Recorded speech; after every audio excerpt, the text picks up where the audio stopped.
What does this whole setup cost you? So, I mean, the equipment's a fixed cost. It's about $40,000 of video, about $5,000 of audio. But then we have like the production costs, which, the Airbnb, the flights to get in, the costs to bring guests in, the production afterwards. So a 2-week trip is probably $40,000 to $50,000. But if you add everything in, I think the show is probably like about $800,000 to $1 million. And it's interesting because it could be a much more profitable show. We could make much more money. I was listening to Mr. Beast interview yesterday, and he was saying he just reinvests everything back in all his ideas. And that's essentially what we do. Whenever we, level up on the money we're making, we just reinvest. So, we upgraded all the equipment recently. Danny now flies in from Australia and is part of the show, and we'll continue to do that. If we made more money, we would book a better place, and maybe we'd have an assistant in as well. I think, Danny, your opinion on this is important because Danny heads up the production. The output is down to him. I just think it's very easy to do what everyone does. So the more we can sort of level everything up, the more we set ourselves aside from just a regular remote interview podcast. Right. And it's become more important as well because as we've invested, we've definitely started seeing like an increase in not just the downloads, but like the quality of the show, I think. Well, I think that's what Mr. Beast does. I think it's a really good example. When you do that and you're investing back in the show, it shows, and more people start following it because you're able to put more into it.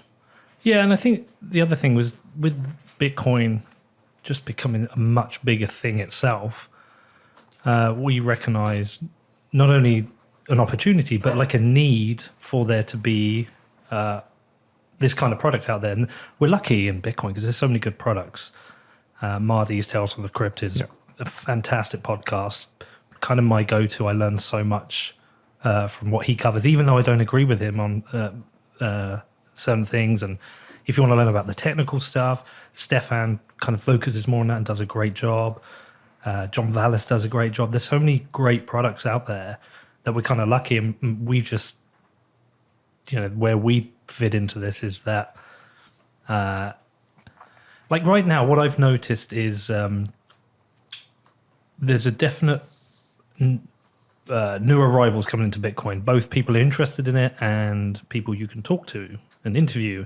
And there's more moderates and people from the left coming in who've got opinions and ideas which can support Bitcoin, but also how Bitcoin can support their ideas. And I'm from the UK. I'm not an American conservative, and I am interested in libertarian ideas, but I also come with the lens of what a British European person is. And so we recognize that there's a need for a product that is produced like this. And so that's what we've done. We've just invested in what we think the market needs. You mean learning? Yeah. It is learning. It's learning. And it's funny you say the word learning. There's so many. Hold on, you interviewing me? There's so many elements to learning because there's providing a product that helps the listener learn. There is myself and the team learning about the product, thus also learning from the guests, but also just doing, there was no plan to create a show that has 1.3 million, 1.5 million downloads a month. And that comes with a lot of ideas and pressures, but it makes you then learn about yourself outside of whatever we're talking about Bitcoin, as we talked about at dinner last night. I love you said that because in my technology career or Build Direct, the kind of first technology company I built, the biggest learnings were the things that actually were blocking me from success. It wasn't the outside stuff. That was relatively easy. It was the stuff that I didn't see because I couldn't see it in myself. Probably everyone else could see, but I couldn't see. And it was those breakthroughs that changed my life. Yeah. there's been a lot of breakthroughs in this. Danny is uniquely positioned as the person I probably talk to most in the world, strangely. Yeah. So he's gone beyond a colleague and a producer to being a friend and a confidant and a therapist. But you get to so you're seeing a diverse collection of people. Yeah. And they all have their own views, and those views might be really narrow. And you get to synthesize all of that, and then talk to each other about what it meant to you guys. That's kind of just, and in fact, what ends up happening in building a company is very similar. What creates a lot of times when you're going through a war in a company, trying to create value for somebody else, and you have a bunch of like-minded people trying to create that value, you create those same deep connections and friendships, because to get there, you have to learn so much about the industry, what you're doing, what you're doing that's different. There's a whole market against you that you have to try to find out, navigate. You might be wrong. And so and you make mistakes along the way. So a lot of those relationships, when you figure who sticks along those relationships, it's actually the same thing. Yeah, and it's a cliche. And as somebody who's built 3 or 4 businesses now, nothing huge, but businesses ranging from 10 to 45 people and turnovers up to like small numbers of millions. Like I think the biggest I ever got to was £2.7 million. I think that's about $3.5 million. So nothing huge, but significant. The cliche is absolutely learn most from when it fails, because that's when you have to do the biggest autopsy on both yourself and the business. Yeah. Which I went through with my advertising agency, which I had prior to this. It collapsed, and I had a year off work, and there was a whole autopsy on what I got wrong and what the company got wrong. And I think that's why when you go out and raise money for a startup, VCs embrace people who've previously failed. They always embrace that. It's like, okay, great, you failed. Do you know why you failed? Yeah. What did you learn? Yeah, what did you learn? Yeah. And I guess you've been through similar scenarios. On both sides, and even in winning or in kind of in one of those examples in 2008, selling my family house to be able to go all in, and you realize how much you have on the line, how much, what if it fails, how did we get to this point where we had to do this? External events aside, like 2008 was a crazy time. But you try to detach the things that are external, kind of in that case, monetary system, kind of a flip of a switch, how everything could have looked different on either side. So you try to take away the timing, and then what could you have done differently? What would you do differently to be able to not get into that same thing again? Did you enjoy that risk element? Because I always do enjoy the risk. I don't perceive it as risk. So the people that would look at me or what I do as risk, or an entrepreneur as risk. I look at it as an asymmetric bet on myself. And so there's risk everywhere in the world, and I don't think people do a really good job of measuring external risk of tying your thing to somebody else's thing, especially if you don't believe in that, right? So they go get a job, the thing has no risk. And then they don't really believe in the job, and they measure all their time against a job they don't really like, thinking that is no risk, when actually that has the greatest risk. Well, there's a time risk. There's a time risk. There's what you do every day. Is it satisfying what you're, and is it putting you into a hole that you don't like what you do every day? And who do you blame for that? You chose it. Yeah, also some people, I think some people just don't have the makeup to escape that idea of working for somebody I think some people also get trapped by the budget of the life they've built, and they think, I can't leave this and take a step back or a lower pay to get into a career or an idea I want to do. So there's that trap, especially once you've had kids. But I also think some people just don't maybe have the confidence to make a big change. So when you say some people, it's all people, including you, including me, and We design our own life. We choose 100% of our time. We choose every single person around our time, who we spend time with. Everything in our life is designed by us. When we give ourselves an excuse that we don't, it's still designed by us. We just don't have the choice in it anymore. We've given the choice away. And what I just said there has dramatic consequences for everything. And so I'm going to take it deeper into something that I think about a lot because of my own journey. But I think about, so why do we do the things we do when we could do anything, right? So, and it's so easy to see somebody else's failings, what they do wrong and what's stopping them from success, but so hard to see in ourselves. And I use often that victim analogy. So we can all see when we come in across somebody who's a victim and measuring everything the world's conspiring against them, and they have a sign on their forehead that says, I can't do this because everybody. And what they're really looking for, what we're all looking for, is love and connection, belonging. What they don't realize is they're pushing away that loving and belonging with all their might, because the thing that attracted the love and belonging first was being a victim. I matter. Everybody comes racing to me. And that stops working. But it's a thing they know how to get love and belonging, so they double down on it. And everybody knows, except for them. Huh. Fair? You can see it. By the way, I do, because I've played the victim in the past plenty of times. So have I. And that's the higher level. That's what I'm talking about in business, or us choosing our reality. But they can't see it. And I use a victim example here, but it's the same through any lens that you look at yourself for. You could say the billionaire who takes all the time away from family to be the billionaire, to matter, because the representation to matter is so that love and connection is so important, but they push away the thing that matters, that they say matters most, because they get reinforced that this matters. So that's just how we all show up.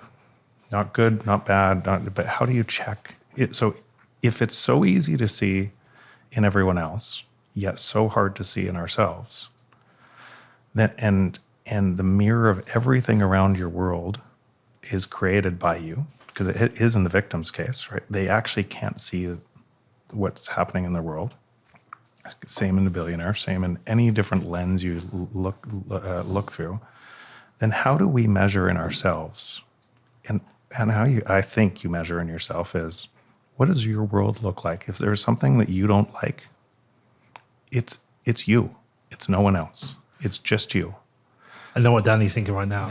That's what happened earlier, right? When Jeff says it like that, I was being a victim, wasn't I? Mm-hmm. Exactly. So earlier today, there's a Twitter interaction, and somebody wrote something about me that was a lie, and it was a provable lie, and I got pissed off about it. I was like, right, I'm going to tweet out about this. I'm going to show why it's a lie. I'm going to prove it. And Danny was like, you don't need to do this. And I was like, yes, I do, because they're lying about me. He's like, no, you don't. You don't need to do this. And essentially, what I'm trying to prove that I'm right, but essentially it's being the victim. And what does it actually achieve? What's the benefit? Because the people I'm telling it's a lie didn't see the lie, so now I'm showing them the lie. You're magnifying it. You're magnifying, and you're splitting the crowd. And the funniest thing, this is where it's going to make you laugh, is what I mentioned earlier. Danny said, "What would Jeff do?" And I was like, fuck, you're right. And so I closed my laptop and ignored it.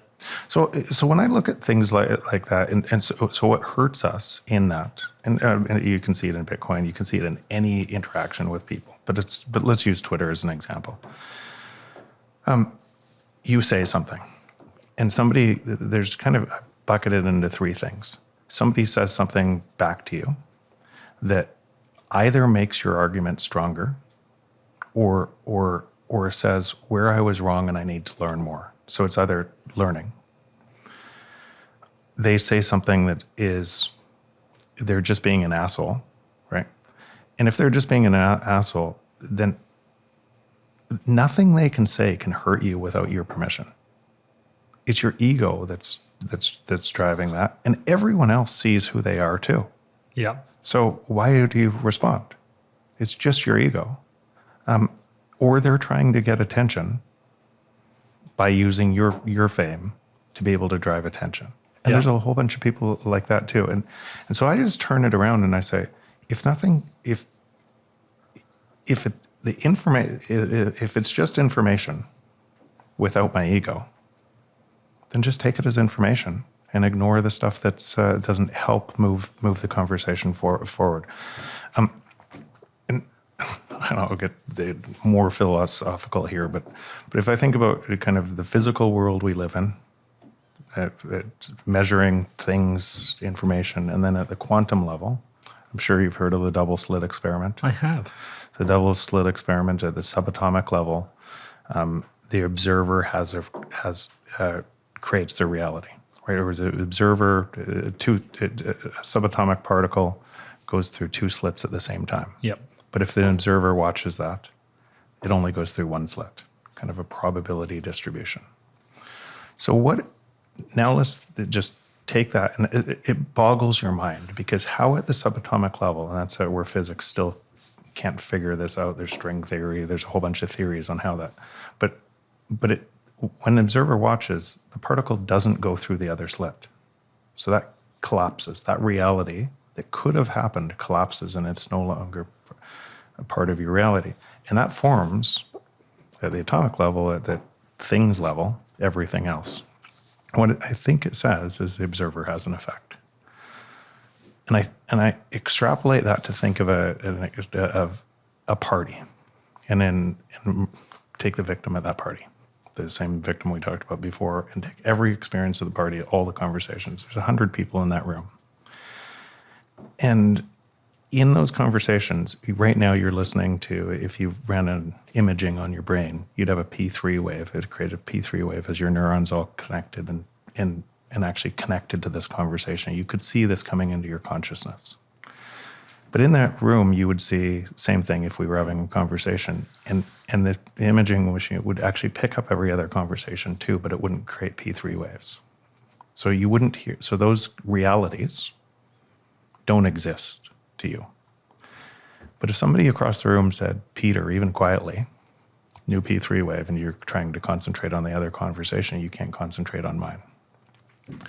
So what I think happens, just a hypothesis, what I think happens is, so now imagine in those 100 people and all of the different conversations in that party, that you'd have to assume that somebody in that room is having a conversation that could change your life forever. Huh. But you can't hear it. You can't. It's invisible. It never happened to you because you're focused on the reality and you can see the conversations that are focused on you, the one that you're creating, and you can feel. And so the same reason why I see more opportunities, and all around me sees opportunities, and my friends are incredible, and everything else is because it's the view I have of the world, and so I see more opportunities like that. And the more people that I meet like that, expand those opportunities. And it feels incredible. I feel for a whole bunch of people who can't see the world like that. But to say they don't have a choice to see the world like that, they have a choice to see the world like that. They just don't. Yeah, absolutely. And with that wrong focus or looking in the wrong direction, you can actually, or spending time on things which, when you're putting yourself in that kind of victim place, they can actually destroy opportunity as well. So if you go back to what you did on Twitter, or you've done on Twitter before, right? If you love that interaction, if that defines you, keep doing it. Then all the power to you. but I think that's it. We all control that reality. Yeah, well, it's, taking it into this kind of Bitcoin world, there is obviously a lot of opportunity. I mean, we talked about the show, and we have this opportunity to travel and make shows and meet people and have conversations, but it's one of the biggest learning exercises that I've been through, because it doesn't you're not just learning about Bitcoin, you learn about everything it touches, and it's like reality in the world. So as a great example, over the last year, it feels like, I was talking to Nick Carter about this yesterday, every major event around the world that's been happening over the last year, 2 years, has a Bitcoin angle.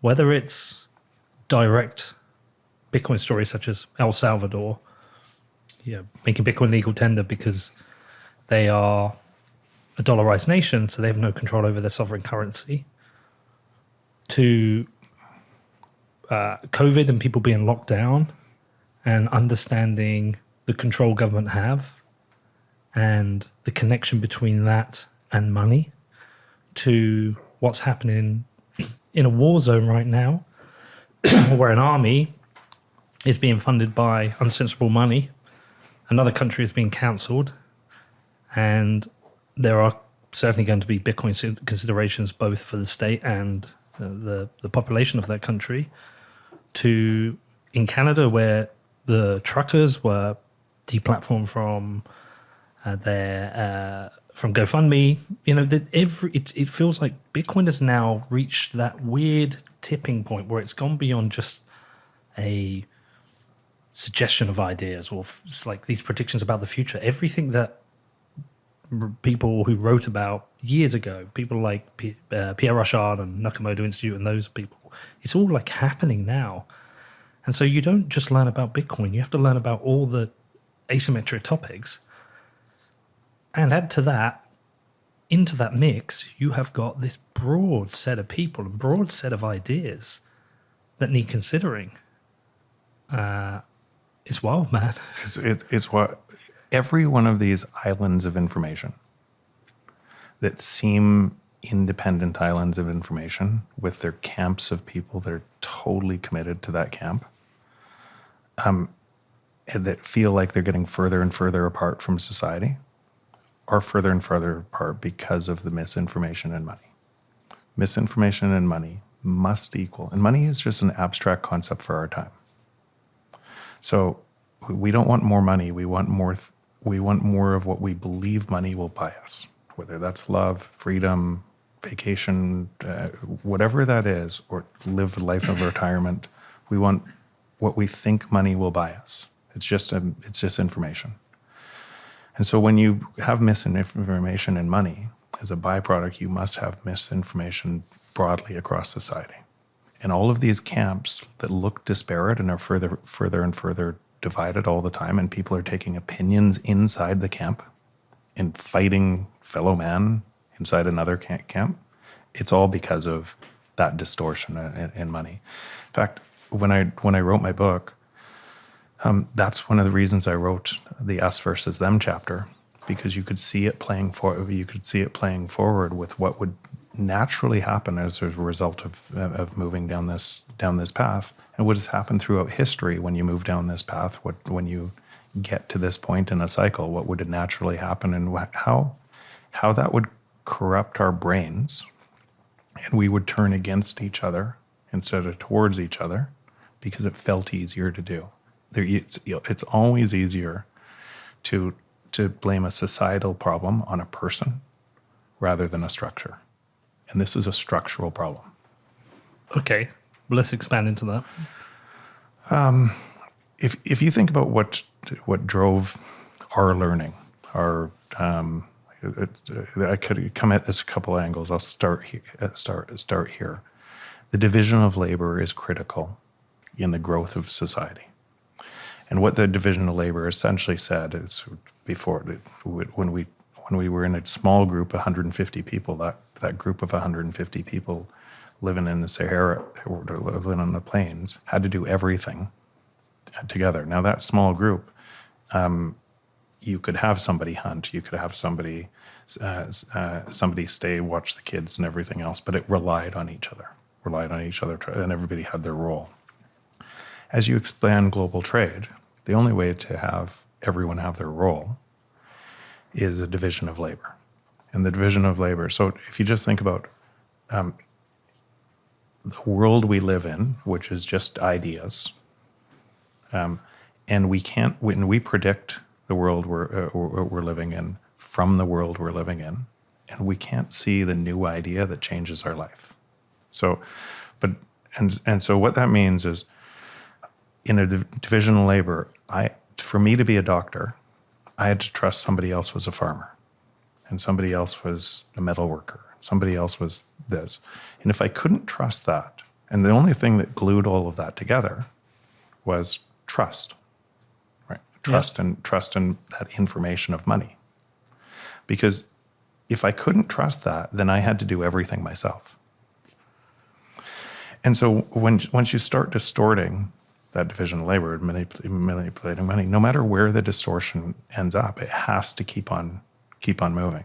Now, you could centralize all function and say, everybody here is at my control, right? That is one plausible way. You could say, those people are do everything I say because of coercion. You could centralize all functions and remove the free market. But if you do that, and all ideas are actually and we don't see new ideas until they're in front of us. Like we thought we'd use a BlackBerry forever until iPhone came out, right? We don't see the new idea until it's in front of us, and those changes happen slowly or fast, depending on how that idea magnifies across society. If we don't see that, then how could we trust a centralized authority to see every idea for us? So if you do that over time, then the centralized authority has to gain power effectively through control. It's a control function. So there's two ends of this spectrum, and you can see kind of communism on one side is a control function, and we believe that on the free market on the other side is kind of a governance structure to allow ideas to flow. And under communism, that's a distortion of money. Communism it's a different control. It's a control structure under a belief that we know better than all of you. Yeah, but it distorts money because there's no incentive model. Here's the important thing. We believe we live in a free market here. If the thing that you don't vote on that matters most in your life is the distortion of money. You're voting on taxes, but most of the taxes is in a hidden. You could call it a transfer of wealth and inflation, and nobody has a vote on it, and that underpins the free market. There is no free market. So these ideas, the communism and free market, collide, and they're both communism over time. And that sounds harsh, but it's a control structure. If there is no free market, if there's a distortion on money, because everything else is on top of that distortion of money. So how do you have a truly free market? You don't right now, and that's actually why Bitcoin is such an important innovation, or sort of discovery, and it's not well understood yet. It will be over time. It's just an idea, right? And if we all believe in a different idea, that we should live under control of somebody else, and that person should make all the decisions, then society is going to live under that. Then that's what it'll look like. So to have a truly free market, we can only do it by eradicating any form of centralized taxation or redistribution. Yeah, I want to be careful. To be careful there because and again, there's some people who believe that. There's some people in Bitcoin who believe that. There's some people that all governments will fail and it's all every man to itself. I don't believe that. I don't either. But I totally respect some who do. And I want to listen to the opinion, but I don't think society can function without without an agreement of laws that protect society, kind of for the greater good. Now, what that looks like and this becomes complicated topic on the transition, because remember, if you look through the lens at what society looks like today, and you realize how unfair that is for most of society because of the manipulation of money, and how those most hurt by the manipulation of money can't see their way out because they're living in fear, and they run back to the same government that's creating it for more money and more manipulation. I know how that kind of builds centralization and further function, and then from that lens, I could totally see how somebody could be so against that they'll go almost fringe to burn it all down. It's almost like the Monopoly game board, right? If the game ends and you reset the game, but along the way on the game, if you get lucky and you land on the right properties and somebody else gets unlucky, the person that's lucky has a more and more greater and greater probabilities to win, and the other one gets greater and greater probabilities to lose. They go around the board. Now, what happens if at the end of that board game, or every time you pass go, the unlucky person that can't make it around the board game, and the game won't end. It won't be allowed to end. But instead of getting $200, they can't get around the board game, they get $300. And then all the prices of food and housing and everything else go up. And the richest get richer. And then they can't get around the board game again, and they go back and ask for $400. That's what UBI, that's what all of these things look like. And it's perpetual slavery. Danny, look up Monopoly Socialism. So you can actually buy a socialist version of Monopoly. Yeah. It's, and I bought it to play with my kids. And it was so funny, we were playing it. I remember my daughter, she was quite young, and she was like, "This isn't fun. I'm not enjoying this. Can we play the old one?" There is luck in life as well, and part of this, which part of the reason you and I sat here now is luck. I can tell you the strokes of luck which led to being sat here right now. I can think of 2-3 scenarios. If they hadn't happened, I would not be sat here right now. So in any free market, I'm not saying that there's still inequality, and there's inequality because some people are valued higher by the free market than others in any given point in time. That is okay. What's not okay is unfairness. What's not okay is if I make a losing bet, that I socialize the losses to society and I win.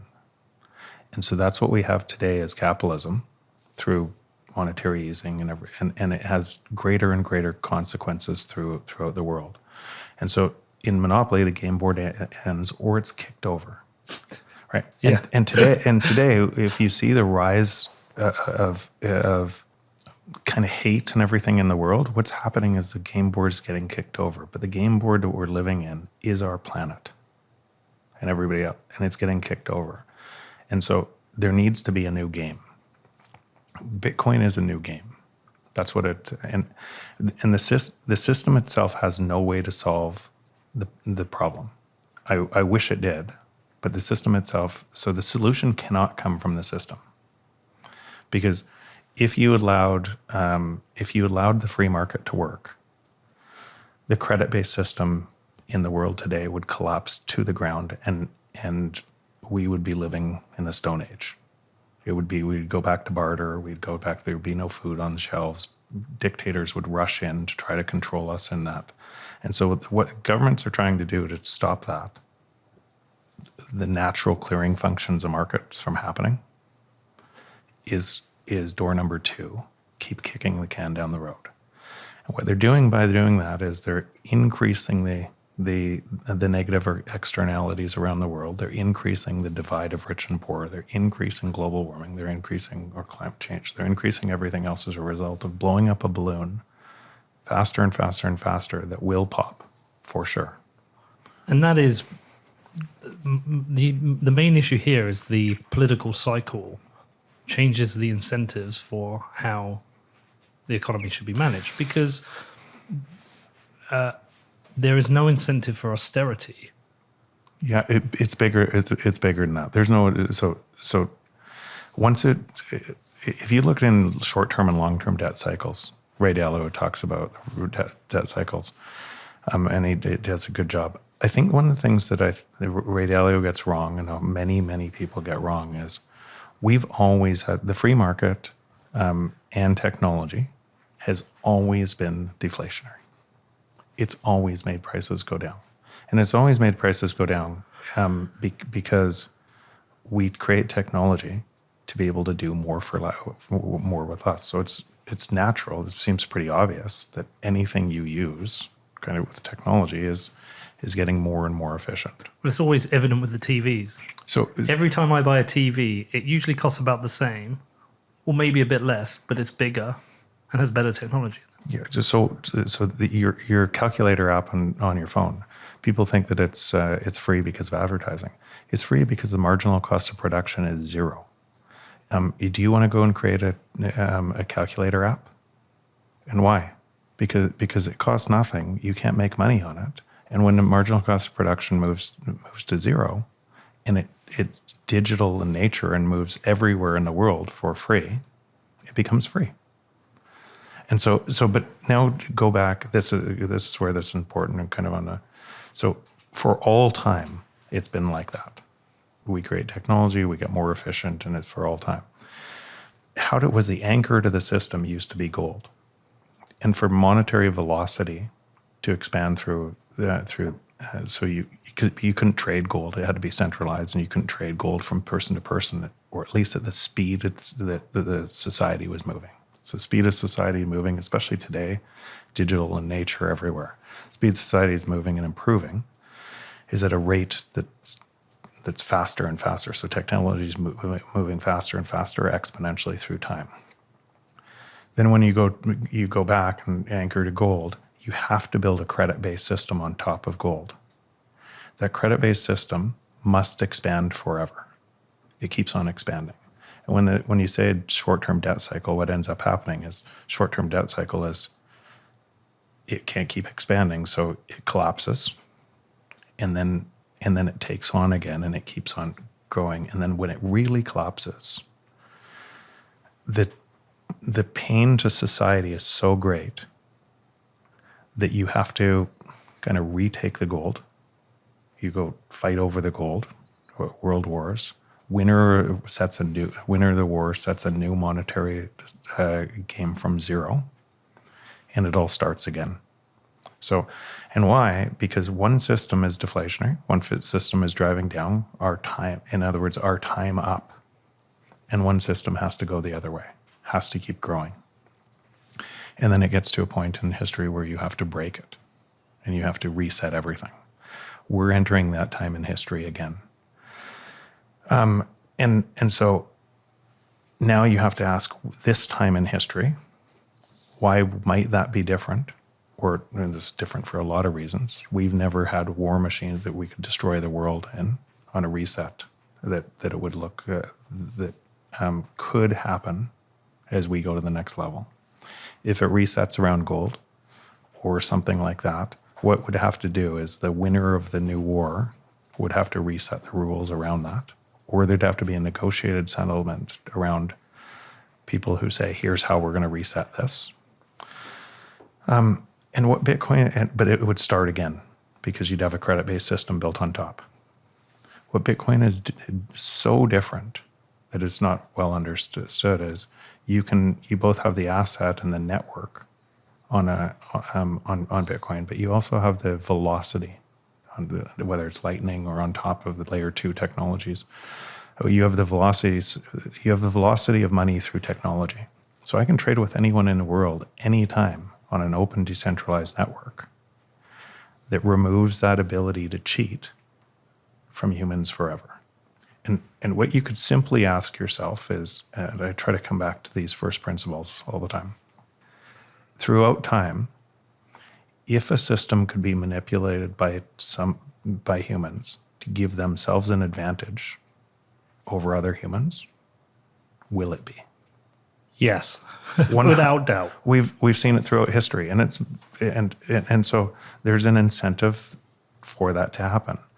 And so what Bitcoin is it removes that ability, Removes misinformation. and it removes that ability forever, or hopefully forever, whether it's Bitcoin or something. But that ability, because we wouldn't make the choice otherwise. There is no politician, no person you look up to in the world, not me, not anybody else, that would globally make that choice without it being driven for us. Could you not say the same thing about gold? No, because gold would have to have a credit-based system built on top of it, and so that's Because it's not actually transferable. So it's not transferable. Gold, because you can't move it around at the speed of the rate of the internet. You can't move. So it cannot work. So you'd have to have a currency that allows for deflation, a hard currency that is both being able to move at the speed of light, right? Without the credit-based system built on top. Otherwise, you get right back to this spot again. So the reason the gold standard existed and the reason it ended was top down. It came from centralized authorities who made that decision. But the difference with Bitcoin is that the Bitcoin standard comes bottom up. I talked about this a million times on the podcast, Jeff. I operate on a Bitcoin standard. My football club operates on a Bitcoin standard. My podcast finances operate on a Bitcoin standard. All the decisions we make are based around Bitcoin. Nobody else has to do it, but I've made that choice. Maybe you do. Maybe Danny does. Maybe Jeremy doesn't. But the more people who do, the bigger network we have for this Bitcoin standard, and we all flourish and benefit together. No centralized authority can easily stop this. Let's not say it can't be stopped. It could be regulated out, made difficult, but essentially speaking, it comes bottom up. So nobody even needs to set the rules. For the life of me, I actually can't understand why people wouldn't want this to win. Well, for the same reason of the question you asked me previously, if you can manipulate the rules, will you? So what we're removing is the ability for the people who can manipulate the rules to manipulate the rules. So that's why they wouldn't want to do. But interesting, when you say they, right? It's easy to kind of paint some dark picture of they. I don't know what they know what they're even getting into if that's the case. Because the person who you'd identify as they, to be able to say who creates rules for everyone else, it won't be them. In a generation, it won't be them. It'll be someone else, and more than likely, we end our world before it gets there. If it looks like that, that is really because you have to centralize everything to be able to keep going, and that probably starts in geopolitical areas. But even today, if you just said does anybody think it's a good idea to trust the yuan as a base layer for humanity? Probably Very not. few. Very few. Maybe Vladimir Putin right now. But I don't think he does either. I think it's just game theory trying to figure out how he can respond to this. Yeah. But and so how do you enable global trade? And global trade is trade with people, not governments. So again, we're all of the ideas and the free market. The free market is us. It's our ideas, the ones that work when they deliver value to other people. But we think they're two different things. We think my house should always go up in value, but everything I buy should come down in price. Right? It's that incongruence, and on a Bitcoin network, every single test, every single idea. Jack Mullers talks about this as well. Every single idea enhances the idea. The best ones win. The result is prices come down. You could hate Bitcoin. It will still benefit you. Yeah, and it brings up this wider, more interesting question now at a time of currency wars, Jerome Powell admitting there might be multiple reserve currencies, Russia being cancelled, needing an alternative, which might be the digital yuan, maybe something else. At a time where the US dollar is certainly struggling. And as Nick Carter said to me yesterday, treasury bills, which were seen as a global risk-free standard, now are not risk-free because you can be cancelled as a nation. We're at a time of where I think the US government, in terms of the position they need to take, not in terms of can we remain the strongest country, more in a position of let's stop somebody else becoming the strongest country, is actually to adopt Bitcoin and adopt a Bitcoin standard and promote Bitcoin. Because I think the US promoting and defending Bitcoin harks back to traditional American values of freedom and decentralization, as the Republic is. But also, just because the volume of Bitcoin wealth and companies within the US actually makes the country stronger. And the game theory of that, with the US tending to lead the way, would actually probably defeat the digital renminbis, digital yuan, I always get confused between the two, probably defeats its goal of becoming a challenger global reserve currency. If you just said everything's an idea, Yeah. right? Everything is an idea. We live in an idea where it's okay to have inflation, a theft in our money at the base layer, and that theft in the base layer, or transfer, you could call it. I know theft is harsh, but that's what it is. It's a transfer of wealth and control, because we vote for it. That people believe that's okay. If people believe that's okay, and everything's an idea, if everyone believes that's okay, that's where the world will head, and it'll get controlled. If people believe that, and it doesn't really matter what currency you move that into, because what we said before, if a currency can be manipulated for some people's gain over others, it will be, right? So no matter which digital yuan, whether it's CBDC in the US, whether it's, then you can expect over the next number of years to be really confused as what started out as small fluctuations go into bigger and bigger fluctuations, and it takes all your attention. But at the root, Bitcoin is an idea against that, into the free market. And what I suspect is going to happen is, as people do this, more and more people are going to understand. One system will drive the other system, because it actually creates more value in the other system as this is happening. And so, if enough people believe in, wait, why should my money or my time be manipulated? And who wins by that manipulation? If enough people believe that, Bitcoin is just an idea that is going to transition, and it will become our reality. I suspect enough people are going to see that. I suspect so too. I mean, I think it is happening. I think it's happening. It's happening in a rate. It's happening at a rate that I don't even think we can comprehend, even in the Bitcoin community. That I'm flying to El Salvador in a couple of weeks. I know you've been there, but Yep.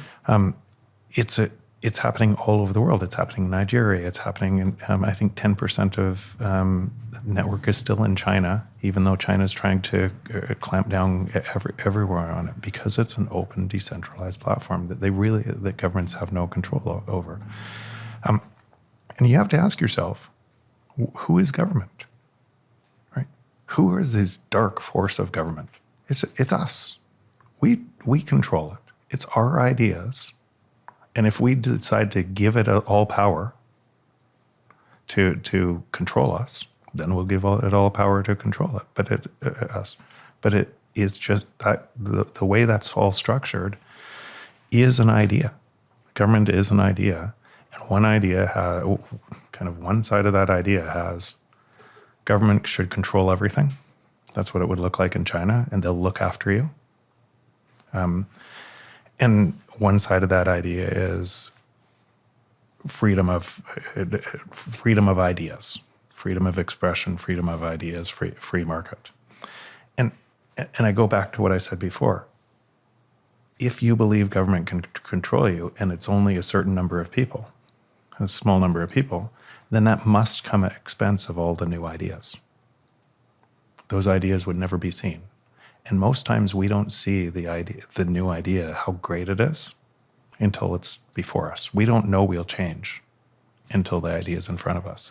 And so I actually suspect that over time, there's nothing you could do to stop this idea because it is us. So we're entering into an era which is the essentially, without being hyperbolic, it's a battle of freedom versus control. Because if the Chinese idea of control works and you want to beat China, you have to be better at control. Exactly. So the US has to be better at control, but in a society which is to an extent more free, you can't win that battle. But can you win, therefore, by leaning into free and being more free and breaking down, like as an acceptance and breaking down those barriers of government from within to win that battle? This gets hard to even contemplate when you say from a U.S. centric or Canadian centric. I had to realize some of the things we're talking here. Okay. And realize my idea of freedom came at somebody else's expense. Okay. And so when we look at a whole bunch of nations around the world that effectively got cut off from the oil network, pricing of the US dollar and currency, to be able to gain advantage in trade, essentially US could print oil by pressing a button.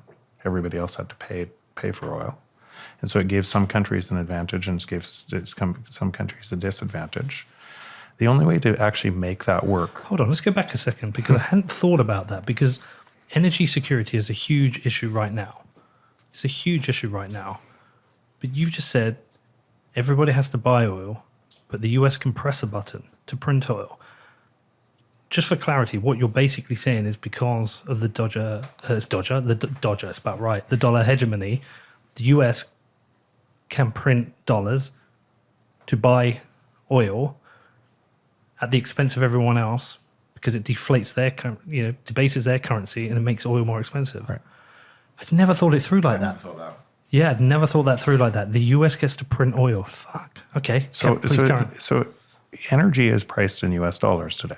Mm-hmm. All energy will be priced in Bitcoin. Because if you're Saudi Arabia right now, you're starting to think, just a second, I'm getting paid in less valuable dollars. I'm buying your bonds and I'm getting paid in less valuable dollars and I can be cut off from a system. If I do something wrong. Yeah. And so that whole thing is breaking down before our eyes. And also energy is becoming more decentralized. And so that decentralization can't be, the way you protected it, that US dollar oil system, petrodollar oil system, is you protected it by force, coercion. And if somebody was cut off from the system, they were cut off from the entire network.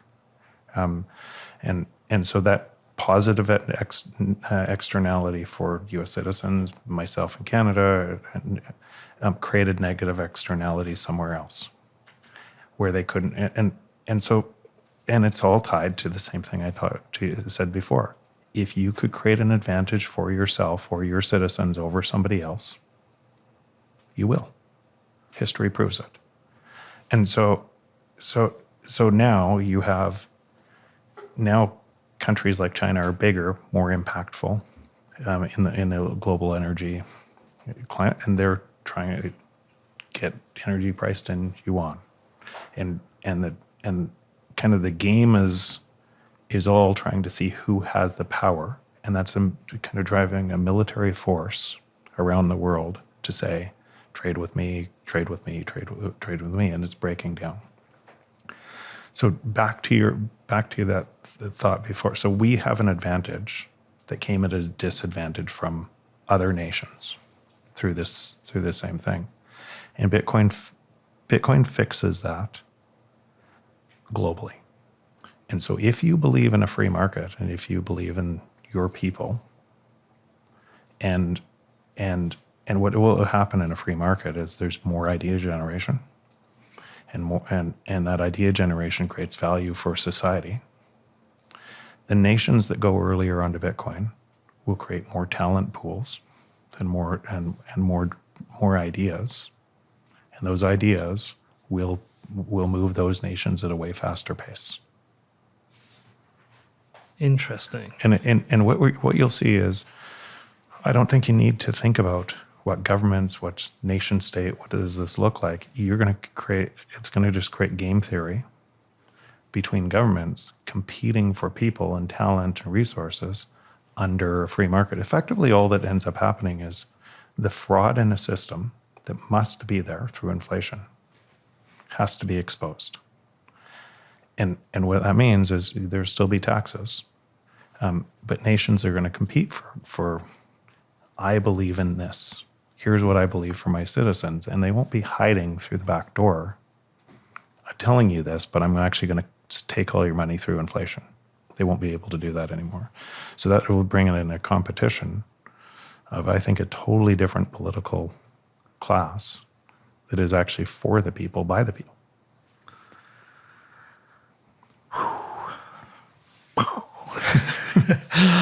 Okay, right. So we're in this transitionary period now where Bitcoin is really being tested. The theories you're talking about here are being tested. And actually, at a political level, they're being tested. I mean, here in the US, even though we think there isn't sometimes political capital around this, I actually think there is growing political capital around this. We've seen Senator Lummis, now Ted Cruz, Governor Abbott here, Josh Mandel. These are people actively saying we should adopt and support Bitcoin. Josh Mandel specifically saying, if you believe in small government, you should believe in Bitcoin. If you believe in big government, you should be against Bitcoin. So that there's actual political capital pushing us towards these ideas. Yeah. There's still, a lot of those ideas are still in an existing architecture. Of course, but that supports the transition. That's all been politicized and everything else. So we talked about it at dinner last night. How do you get noticed for a long time? Truth matters, even in a world that it feels chaotic. So today, truth is a kind of line that lives on, like it just keeps going. So everything we're talking about right now, people could argue it, they could politicize it, they could do it, but it's still true. And what you're finding in Bitcoin is more and more people starting to realize that truth, kind of coming out of the fog from their individual silo and realizing here is a through line. And I think about it like, what would it look like if you were Galileo and you looked up through a telescope and you realized, wait, the stars don't rotate around the Earth, it's the other way around. But the prevailing truth at the time was a different truth. And so eventually that truth wins. It takes society a long time to understand. A lot of different people fighting it, deplatforming somebody, right? To be able to, but eventually society starts to come around to say, that's true. And it's just an idea. Fight with the truth, fighting against a previous idea. And so there's an idea that we live in a world that requires inflation to live in a productive society. And nobody's double tapped on that idea. Like, why is that true? We require theft in our time or our monetary base layer to live in a productive society. But a lot of people swallow that hook, line, and sinker because it used to be true on a credit-based system because there was no alternative to, because technology hadn't provided a path to be able to have velocity and decentralization, so that needed to be true. But isn't that just it's just an idea as well? So that idea is now being Challenged. by Bitcoin, an idea that it doesn't have to, and enough people. So the adoption rate of Bitcoin, which looks like the adoption rate of the internet, which was just another idea, is matching the adoption rate of the internet. Same thing. It's an idea that puts more people, more of us, into control. We gain control. We gain our time back.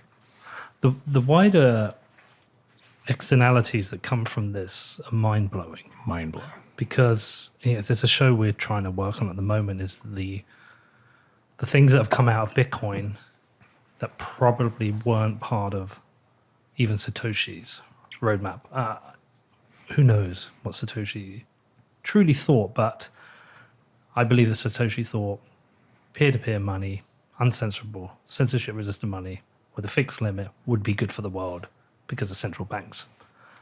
I do not imagine in any scenario he thought about the impact that Bitcoin would have on the energy sector, which has come out of it. We had Troy Crossing yesterday with Nick Carter, and Troy's thesis, whether or not somebody listening believes that burning fossil fuels and increasing the carbon in the atmosphere leads to climate change or not, his theory is one based on he does believe that. And he has a thesis whereby not only can Bitcoin miners stabilize the energy grid, they can also drive a revolution in investment in renewable mining infrastructure. And we were just laughing this morning, just like, wow, if Troy is right,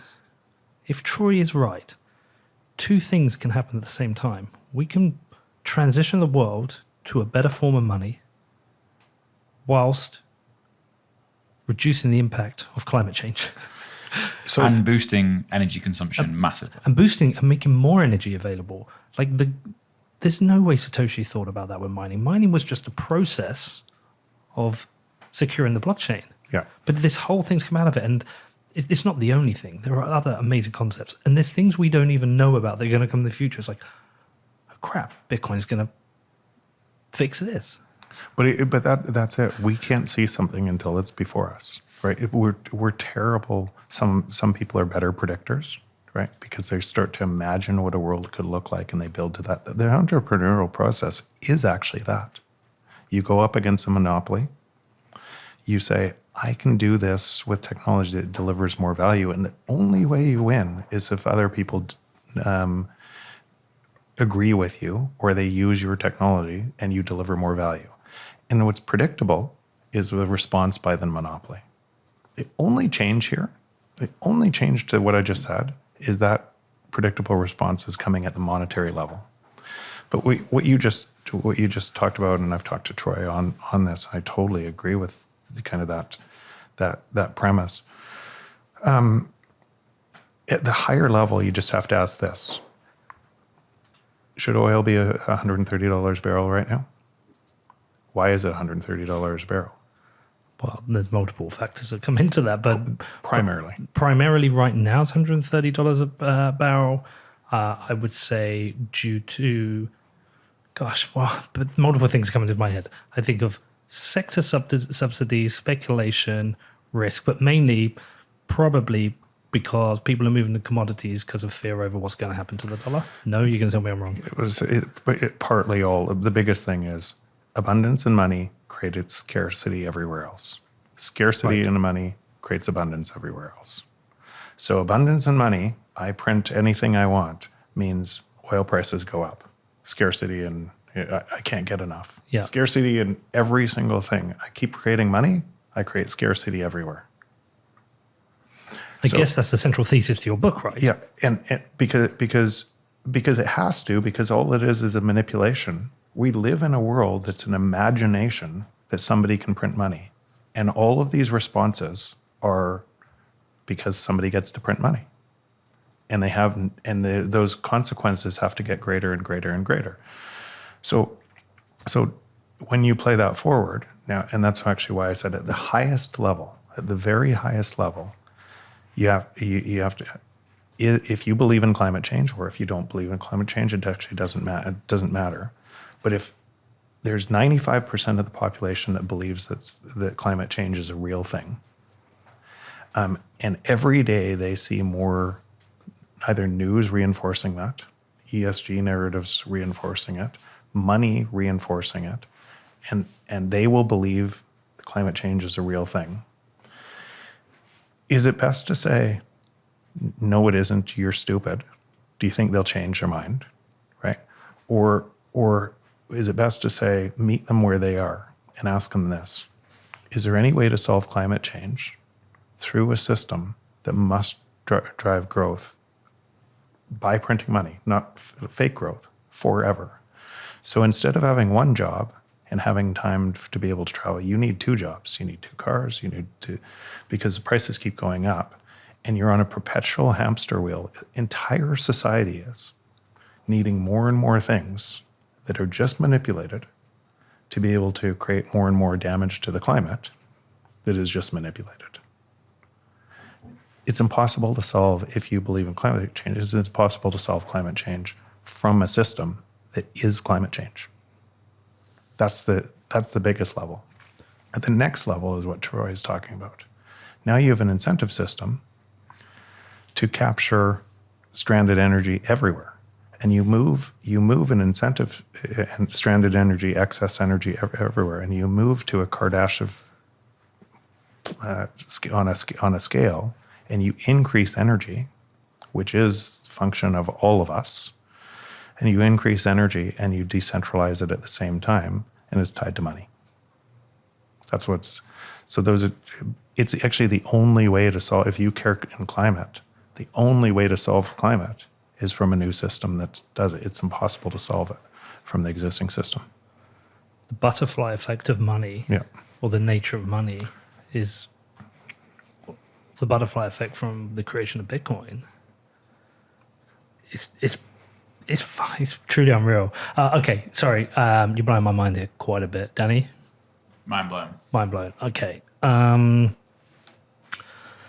much do you think about the transitionary period from an era of money abundance to scarcity? Do you think it's just morphs and just changes, or do you think is it a highly bloody transition? I worry about that. So, and I've thought about this a lot. As one system is getting more and more chaotic, it's going to want to drag people into that system and fight. And as one system kind of goes the other way, it's going to, and so, yeah, labels matter, right? Yeah. And labels are a way that we say that person is okay, that person's not okay, and then we make more and more labels, and we just define ourselves by labels. And so, again, I don't know one person that I'm friends with, and I have lots of friends that I agree with on everything. We disagree on it, and the disagreement, the free market of ideas, is actually what makes us stronger. Well, we spoke about this last night. Yeah, it's yet somebody can label you and say that's that Bitcoiner anti-climate guy or this, and they want to label you into this bucket without understanding everything about you, because it's easier to define you and polarize. And sometimes not just label you, but block you, shout at you, insult you, coerce you into trying to share their beliefs. And you'll do the same to other people. Yeah. So, and that's actually really important. We think it's everybody else doing it to us, and you'll do the exact same to other people. But I'm consciously aware of it, and I fight against it. And then, but that's actually why this is so important. In a system that's breaking down, and that we know structurally has to break down and get worse and worse and worse, we are really liable to create us versus them narratives everywhere and defend our peace. Really, and most likely as we do that, we push for people further and further away from the truth. And why do we do it? Like, really, why do we do it? Bitcoin's an idea. I can stand completely behind the idea, and its truth, and I can kind of talk about every single relation of that. And if somebody says, I have a better idea, okay, I'll hear it. I haven't seen it yet, but I'll hear it. Ego.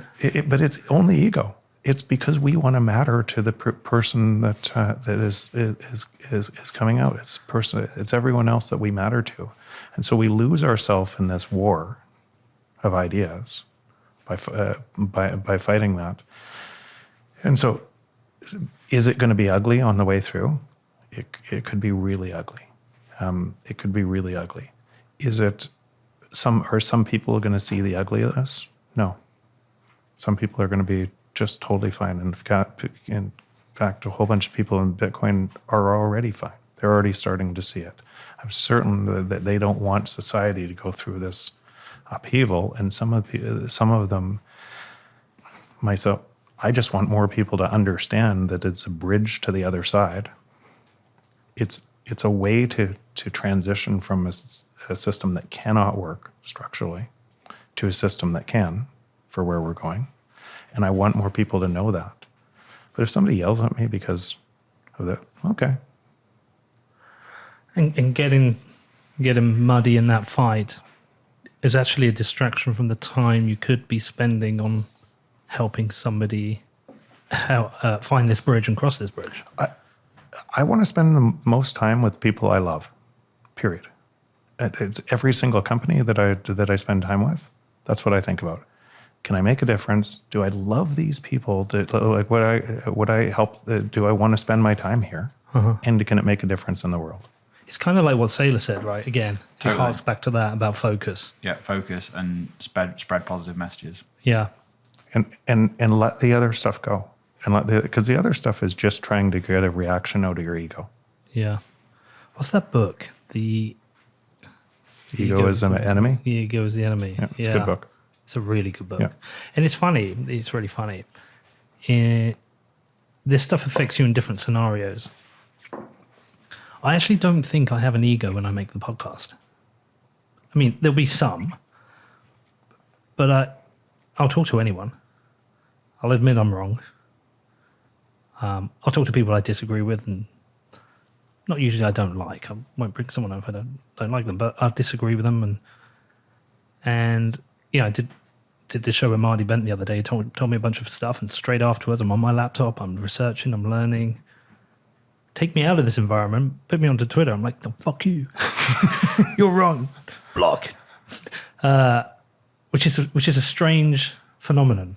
And again, you define that, and you can define that in a way. Maybe this one thing, maybe this thing. It's actually kind of the positive in this. Our ideas matter. All of our ideas matter, and they touch other people in different ways. And that change is sometimes suddenly, sometimes it takes a long time, and sometimes people never see that they could change themselves in a second and have a different outcome. And if they're happy in what they have, like one of the things that I think you do, what you just said about your podcast, bringing on diverse opinions and being able to talk through those, it's probably why if you looked in a mirror on the rate of growth on your podcast and why that it's resonating to a whole bunch of people. Yeah. So if that's true, why do you care about anything else? If it is about, because what ends up happening is when somebody questions something you do, you make yourself the message. I'm not saying you, but no, but I do. But you make yourself. You turn into the message. Bitcoin isn't me. I care about it a lot because I love the idea and I love where it takes humanity. But it's an idea, and I have lots of friends, majority of friends, who still don't really get it. Mm-hmm. I can't believe it, but they're still my friends. This, what would Jeff do is... You need to get it on a bracelet. Yeah, get on a bracelet. Get a tattoo. Just go like this. Look at my wrist. What would Jeff do? Jeff would... I know. Yeah, it's fascinating. And it's like, you know, when the people say the thing, oh, we're still early. That becomes more apparent the further we go down this rabbit hole, Yeah.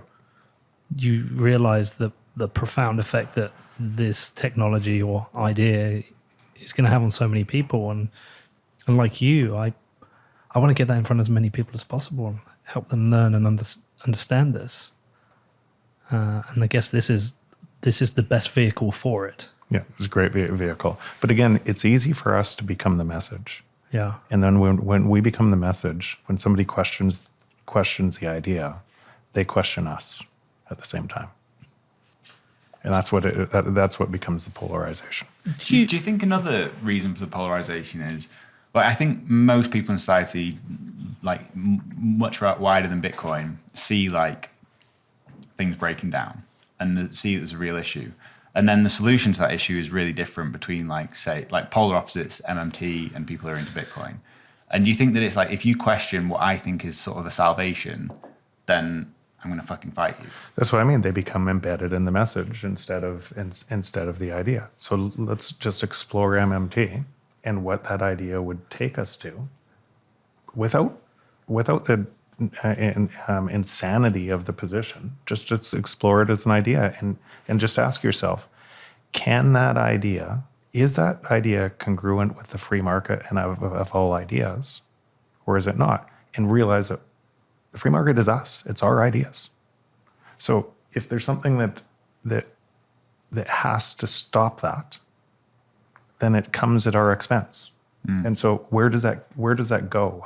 How do you rectify that problem?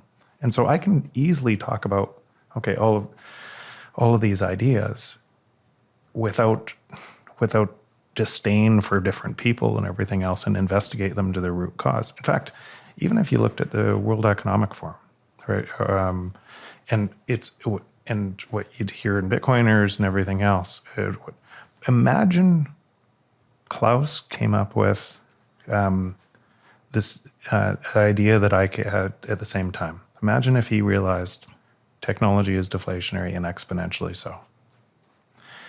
And through his organization, imagine if he said, oh my God, this is going to leave a whole bunch of people out. We need to control them. We need to set up a whole narrative that effectively says this. People can't determine for themselves, so we're going to determine for them. And we're in this seat because we were the beneficiaries of inflated money in the beginning, and we have the best ideas on how to control other people. Let's just assume, just take it on face value and say, there could be an argument that says if our system is moving to deflationary one where we'll be happy and get nothing, who should control it? And an idea might be, here's how we can make society work. But that idea done in a silo could never match the ideas of all humanity. Yeah. It's one person's idea of how a world would look. And so it can't match the free market of ideas. In fact, my idea, why I wrote the book, is a different idea than that idea that puts the free market in charge. And so it's just now we'll see throughout time which idea wins. I suspect where we're going, Bitcoin will win, and that. But again, it's that idea. And that idea is winning, starting to win. Okay. Do you think much about how it might fail, our idea? I do. And probably why we spent a lot of time talking about how we can be manipulated, how we will easily fight against people, and we'll turn that narrative into, like, even if you looked at some of the fights within Bitcoin itself. I don't see any of them. But I actually don't get it, because the primary thing underlying it all is so important, and that community. And again, Well, this is my whole fight with Saifedean is kind of funny. It started back in, I think, 2019 maybe, where I made a comment on Twitter, quite aggressive, but like I basically said people who disagree with climate change being caused by humans are idiots. Yeah, so it's provocative. Yeah, in hindsight. That's provocative. Yeah, but that's what, go all the way back to the learning. You learn. One of the things is learning how to communicate. Whereas this week, where he put out a tweet thread regarding climate change, I disagree with. I actually wrote a response that was really considered, balanced, admitting what I don't know. That's like a learning exercise. But he disagreed with me, shouted at me in my DMs, and then blocked me. And I saw him in Vegas, and I went up to him. And this is God's honest truth. I said to him, approached him, despite him blocking me, and said, listen, we're on the same Bitcoin mission. Can we not have things we disagree with and still be friends? Because he can come out on the podcast and share his ideas. I can challenge his ideas. Other people can listen to them, agree, disagree. And obviously he's chosen that's not the path he wants to go. But I think he's actually wrong. In some ways, thinking about everything you've said today, people who block people with different ideas, they're actually, it feels like a different form of control. But again, Sorry, but Bitcoin, it's like allowing those ideas to flourish, allowing ideas to be built in this kind of open way. And I think we've lost something by him and I being mortal enemies, because he's got things he's an expert on. He's got things he's potentially wrong on. And this is one of the biggest platforms. He can come on and those can get out to a wider group of people. And now we've lost that. Yeah, and maybe you haven't over time, and both of you guys will make decisions on and what he does to you and what you do to him. Again, his view of his world will have a view of his world. I like Safe. I like you. I don't agree with everything you do. I don't agree with everything Safe does. I have my own world, and if my world and everything around me is good for me, yeah, then great. I can't control everybody else. Yeah. I can't control if somebody blocks me. I can't control what they say about me. Does anybody block you? Not very often. Yeah, I was going to say, You're like the nicest guy in Bitcoin. It's only because I realize I'm just as susceptible as what you're happening. My ego, it could really easy turn into this matters because I need to matter in Bitcoin. I don't care.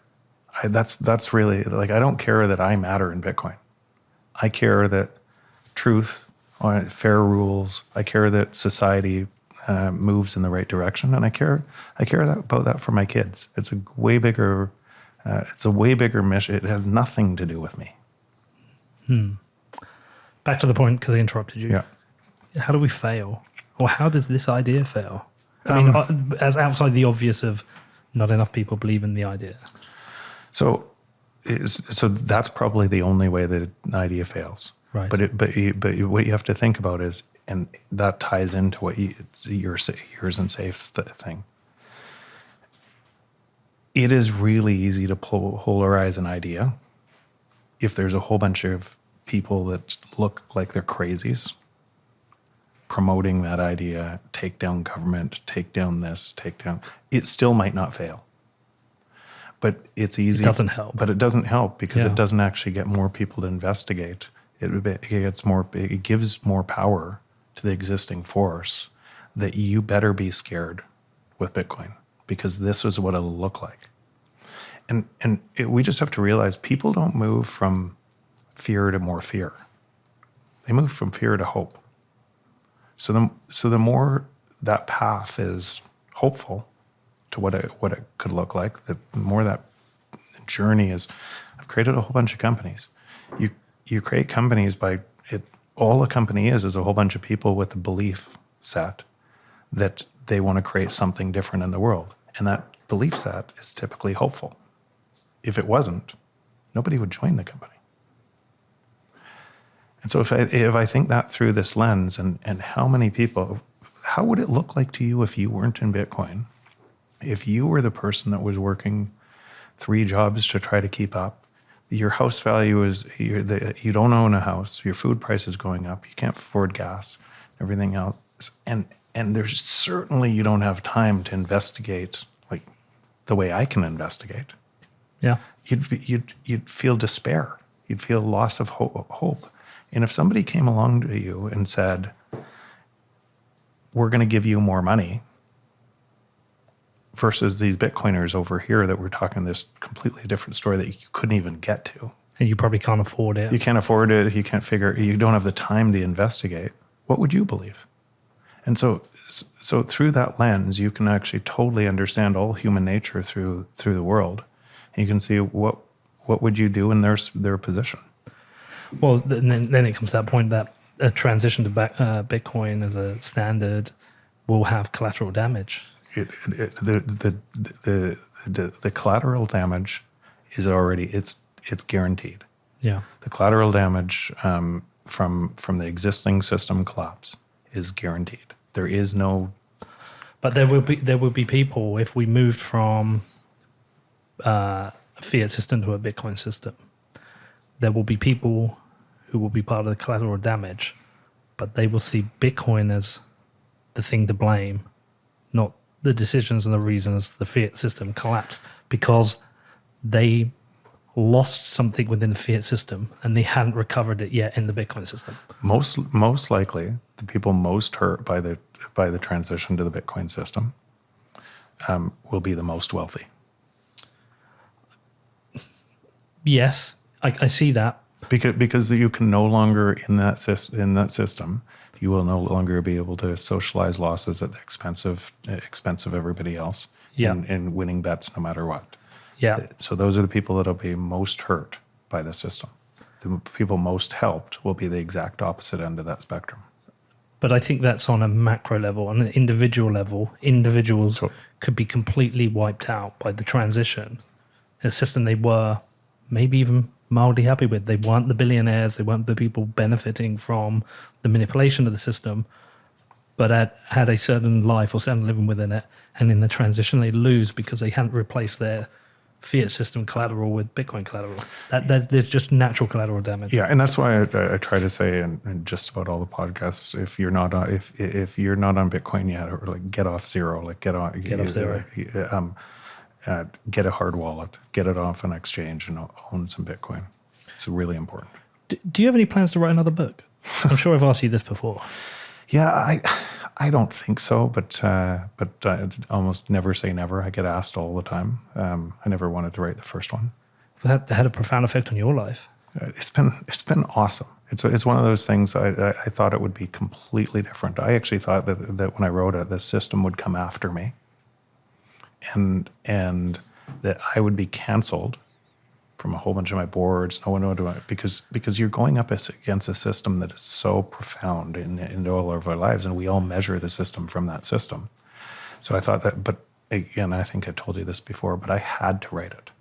And I remember talking to my wife and said, the risk of this, the risk is we have nothing, but we'll be happy.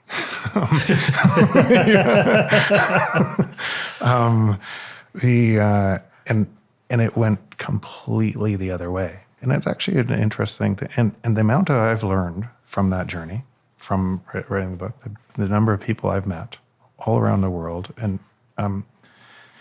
it's been remarkable. It's been such a fun ride. I totally understand and feel exactly the same. Yeah. It's and to be at the forefront of all this is.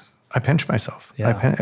I pinch myself in a transition, in this type of transition that is this big, that society has never been through one like this. Yeah. That you're right in the middle of that transition, being able to talk about what that transition looks like in the middle of the transition, being able to speak to everyone else, everyone around what it looks like. It's incredible. And a new set of friends you get, because it's not just an interview. We go out and have dinner, and we hang out, exactly. And we talk privately, and it's fascinating. If you like learning, yeah, there's nothing better. Well, it's been nothing like what I thought we would talk about, and it's been incredible. This is one of those interviews where it's like there's at least 2 times where I've had my mind completely blown to the point of made me reconsider things. But one of the overall, on a personal level, my overall take from this is that the lens of decision making, Danny, of things we do, is my decision good for Bitcoin? Then it's the right decision. it takes me out of it, then my ego isn't even relevant. Is it good for, if I get in an argument on Twitter, is that good for Bitcoin or is it good for me? It doesn't matter if it's good for me or not. Is it good for Bitcoin? No, absolutely not. Like, to the point, if Safety, and if you're listening, which I doubt, if you want to come on the podcast and make friends, I'm more than happy to do it. I'm more than happy to. I hope you do, by the way. I look, I'm British. I don't hold grudges. Some people have done awful things to me in my life, and I've shook hands and said, "Yeah, let's just have a beer and forget about it." Honestly, I don't hold grudges. I don't expect it will happen. But that's the same for anyone. Anyone who ever listens, if we've fallen out or I've called you a dick or whatever, like, drop me an email. Like, happy to be friends. Happy to unblock. You're gonna get a lot of emails. But I am, because, like, in the end, it doesn't really matter. It just has to be acceptance. I may see the world differently, or learn at a different pace, or I have to fully explore an idea before I'm there. You know, there's a lot to this, but in the end, it's like the world you've painted to mean that we can get to, that bridge we cross. I'm blessed to be part of that, and if I can contribute to that in any meaningful way, which I think I can do, then I want to be part of that. That's way bigger than any personal goal I may have. And when you get to the end of your life, and I'm an old man with grandkids, I'm looking back, I think, well, I helped this. In my tiny little way, I helped this. And everything you said today is one of those, like, this is a 2-hour conversation, which is, I'm not going to forget, and it's going to have a profound effect on me. So I thank you for it, and I thank you for your friendship, Jeff, because also secretly, you don't even know this, I was having a rough time once. Jeff got in touch with me and told me, don't worry about it, we love you. Nice. I must have answered my phone that day. Yeah. Danny was asleep Australia time. So thank you so much for everything you've done, and for this, Jeff. I appreciate you immensely. Right back at you. That bridge idea. We are all nodes. We're all building a wider bridge to where we want to go, so more people can walk across it. And every single interaction, every single thing you do matters. Whether it tears the bridge down, whether it builds a bridge stronger. If you realize that the entire world is made up of our ideas, and we live in that world, it's kind of a profound thought that wouldn't you want to live in a world where it worked on fair rules? Of course. Yeah. Jeff, tell people about your book if they've not heard it. If you're some moron who's not heard about Jeff's book yet, for some reason you've been living under a rock, tell them where to find your book, where to find you. Just Amazon, The Price of Tomorrow. And me just best on Twitter at Jeff Booth. The Price of Tomorrow, quite interestingly, I could use that title as a argument against those who want to burn fossil fuels now, but that's a whole conversation for another day. Take that one, Save Dean. Right, thank you so much. Let's go and get a drink. Awesome. All right, buddy. Thanks.